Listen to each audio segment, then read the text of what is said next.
6 match चौथा शतक शुभमन को देखकर पाकिस्तान भी कहने लगा बाबर आजम अब तो कुछ कर लो। बल्लेबाज 300 के पार रन बनाते हैं, गेंदबाज कहर बरपाते हैं। साबित हो गया दुनिया में इस वक्त भारत से बेहतर कोई टीम नहीं।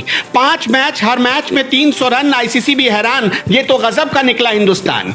सबसे पहले ये रिकॉर्ड्स देखिए। चटगांव में बांग्लादेश के खिलाफ 409 रन, गुवाहाटी में श्रीलंका के खिलाफ 373 रन, त्रिवेंद्रम में श्रीलंका के खिलाफ 390 रन, हैदराबाद में न्यूजीलैंड के खिलाफ 349 रन, इंदौर में न्यूजीलैंड के खिलाफ 385 रन। ये उन आखिरी 5 मैचों की डिटेल है जिसमें भारत ने पहले बल्लेबाजी की और विरोधी टीम के धागे खोल दिए। इसके उलट गेंदबाजी का हाल देखिए, जिसमें टीम इंडिया ने दूसरी पारी में गेंदबाजी की। श्रीलंका को आखिरी वनडे में 73 रनों पर ऑल आउट किया, इतिहास की सबसे बड़ी जीत हासिल की। न्यूजीलैंड को हमारी गेंदबाजी ने 108 रनों पर ऑल आउट कर दिया और एक बड़ी जीत हासिल की। न्यूजीलैंड के खिलाफ तीसरे मैच में हार्दिक पांड्या पहला ओवर फेंकने आए और दूसरी ही गेंद पर पहला विकेट हासिल कर लिया। पिछले 5 मैच में भारतीय टीम का स्कोर तो आपने देख लिया। बल्लेबाज लगातार अच्छा कर रहे हैं, गेंदबाजों की भी आगे बात करेंगे, लेकिन उससे पहले बात करते हैं आज जो पारी, जिस तूफानी पारी से रोहित शर्मा और शुभमन गिल खेल रहे थे। एक वक्त ऐसा लग रहा था कि 500 के स्कोर को भारतीय टीम बहुत आसानी से छू लेगी। ऐसा भी लग रहा था कि अगर रोहित शर्मा और 10 ओवर रह जाते या शुभमन गिल और 10 ओवर रह जाते तो पूरी तस्वीर बदल। लेकिन उसके बाद भारतीय बल्लेबाजी बिखरती चली गई। हार्दिक पांड्या ने बाद में बहुत अच्छा किया, थोड़ा बहुत अच्छा किया, लेकिन मेरे साथ मेरे सहयोगी आशीष जी जुड़े हुए। आशीष जी, लगता नहीं कि आज 500 के स्कोर को छूना कोई बहुत भारी बात नहीं थी? 26 ओवर में 212 रन हो चुके थे। नहीं, 500 की तरफ तो बढ़ ही रहे थे, लेकिन मैं तो जब रोहित और शुभमन को खेलते देख रहा था तो यही सोच रहा था कि कल शाम में जो बारात रोहित केएल राहुल की थी, केएल राहुल की बारात में शामिल नहीं हो पाए, उसी की कसर थी मन में। ये पूरा पिच पे ही आज पूरा नाच गाना बजाना आपने देखा। सेंचुरी पे कैसे सूर्य कुमार यादव ने नाचना शुरू कर दिया। सूर्य कुमार यादव केएल राहुल के शादी में गए होते तो शायद ऐसे ही डांस किए होते। तो वही पूरी जो है कसर थी जो शादी की, वो निकाल दिया। आज न्यूजीलैंड की बारात निकाल दी। राहुल की बारात में नहीं जा पाए तो न्यूजीलैंड की बारात निकाल दी। फर्गुसन 150 की रफ्तार में गेंद फेंक रहा है।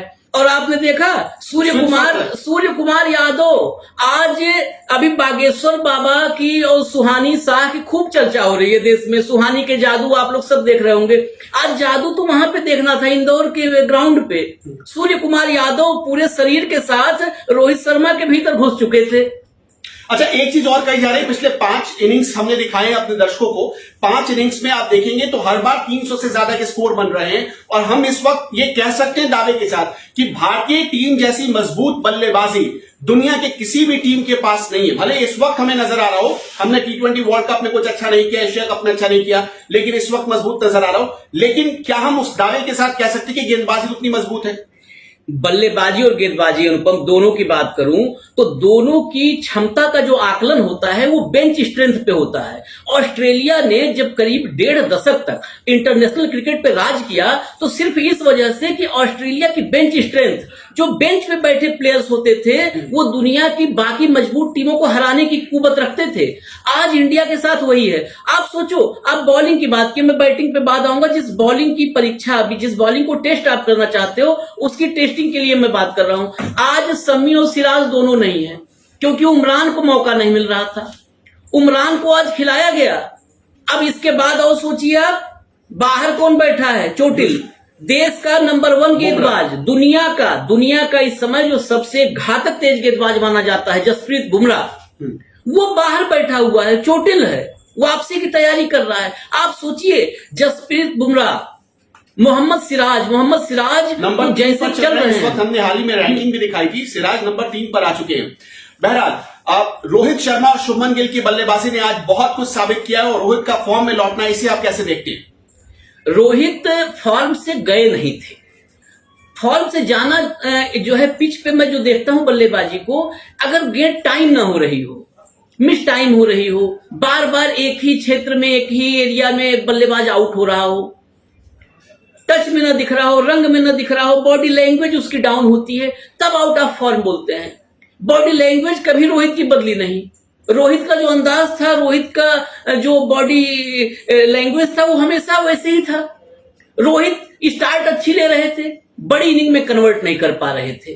रोहित को आप पिछली इनिंग देखिए, 53 रन की शायद इनिंग थी वो, और शुभमन नॉट आउट गए थे, रोहित आउट, शर्मा आउट हो गए थे, लेकिन पिछले सेकंड ओडीआई में न्यूजीलैंड के खिलाफ सबसे ज्यादा कमेंटेटर्स ने चर्चा की तो सिर्फ इंडियन बैटिंग के दरमियान सिर्फ रोहित की बात करते रहे। मैं एक चीज और जिक्र करना चाहूंगा, हमने बल्लेबाजी तो देख ली, गेंदबाजी की बात कर लेते हैं। हमने श्रीलंका को 73 रनों के स्कोर पर आउट किया और दुनिया का सबसे बड़ा मैच, सबसे बड़े अंतर से दुनिया में हमने जीत लिया। इसके बाद हमने न्यूजीलैंड को दूसरे मैच में हमने देखा था, दूसरे ओडीआई में सिर्फ 108 रनों पर आउट किया। तो क्या हमारी गेंदबाजी, ये जो गेंदबाजी है, ये आपको लगता है कि कंसिस्टेंट है और इस गेंदबाजी के भरोसे अब चलना ज्यादा सही रहेगा? अनुपम, भारतीय बल्लेबाजी और गेंदबाजी दोनों, पहले हम लोग कहा करते थे ना कि कागजी शेर, कई बार ऐसा होता है कि इंडियन टीम को कागजी शेर कहते हैं कि कागज पर इतनी स्ट्रांग दिखती है। सचिन के समय से कागज पर इतनी मजबूत बैटिंग लाइनअप है। बॉलिंग लाइनअप के बारे में तो कभी चर्चा नहीं हुई कि वर्ल्ड क्लास है और दुनिया की सबसे खतरनाक गेंदबाजी लाइनअप है, लेकिन बैटिंग लाइनअप को लेकर के हमेशा कहा जाता था। लेकिन आज आप सोचो, आज जो टीम आज खेल रही है, इस टीम से बाहर केएल राहुल बैठे हैं, श्रेयस अय्यर बाहर बैठे हैं। ऐसे खिलाड़ी हैं ऋषभ एक्सीडेंट के बाद घायल हैं, रिकवरी कितनी जल्दी होती है, वापस आते हैं। ऐसे जो दुनिया के सबसे स्फोटक, सबसे घातक बल्लेबाज माने जाते हैं, जिनके सामने गेंदबाज पानी मांगते हैं, गले सूख जाते हैं उनके, ऐसे बल्लेबाज बाहर बैठे हुए हैं। तो इसमें कोई, जो बेंच स्ट्रेंथ की मैं बात किया था, जो बेंच स्ट्रेंथ है उसको अगर हम देखें तो इस समय दुनिया में इससे विध्वंसक बैटिंग लाइनअप किसी के पास नहीं है। आप इंग्लैंड की बात कर लो, आप ऑस्ट्रेलिया की बात कर लो, हालांकि इंग्लैंड ने बहुत अच्छा एक्सपेरिमेंट किया है, जो अलग अलग फॉर्मेट में अलग अलग टीम, लेकिन इंग्लैंड के पास भी ऐसी घातक विध्वंसक बैटिंग लाइनअप नहीं है। लेकिन इंपॉर्टेंट, जो बॉलिंग कभी भी विश्व स्तर पर दुनिया में सबसे घातक गेंदबाजी आक्रमण में भारतीय गेंदबाजी की कभी नहीं गिनती हुई। लेकिन पिछले कुछ समय में आप समझ लो कि इस समय दुनिया में सबसे तेज गेंद फेंकने वाला गेंदबाज हिंदुस्तान के पास है। लोकी फर्गुसन से भी तेज गेंद फेंक रहा है उमरान मलिक। दुनिया में सबसे घातक गेंदबाज, सबसे यार्कर फेंकने वाला, कंसिस्टेंट विकेट लेने वाला जसप्रीत बुमराह इंडिया के पास है। मोहम्मद सिराज, जिसको फ्यूचर का जेम्स एंडरसन इंग्लैंड का ऐसा गेंदबाज जो टेस्ट क्रिकेट में दुनिया में सबसे ज्यादा विकेट, 750 के करीब विकेट, 750 विकेट हैं जेम्स एंडरसन। यानी भारतीय बल्लेबाजी और भारतीय गेंदबाजी दोनों के लिए ताली हमें बजानी पड़ेगी। और सबसे बड़ी बात कि अगर यही टीम खेलती रही, हमने इसके बाद न्यूजीलैंड के खिलाफ T20 सीरीज खेलनी है और हमें उम्मीद है कि यही टीम इसी तरह का प्रदर्शन T20 सीरीज में भी करेगी। हालांकि इस साल वनडे वर्ल्ड कप होना है और भारतीय टीम मैनेजमेंट पूरी तरह फोकस इस बात पर कर रहा है कि हम एक ऐसी टीम तैयार करते जो अक्टूबर नवंबर में वर्ल्ड कप हो तो कम से कम हमें 2011 वाली याद फिर से ताजा करने का मौका दे दे। धन्यवाद आपका हमारे साथ जुड़ने के लिए। आपको लगता है ये क्या कप जानी टीम जानी चाहिए और ये इस वक्त खेल रही है, इसके परफॉर्मेंस पर आप क्या कहेंगे? कमेंट सेक्शन जरूर बताइए।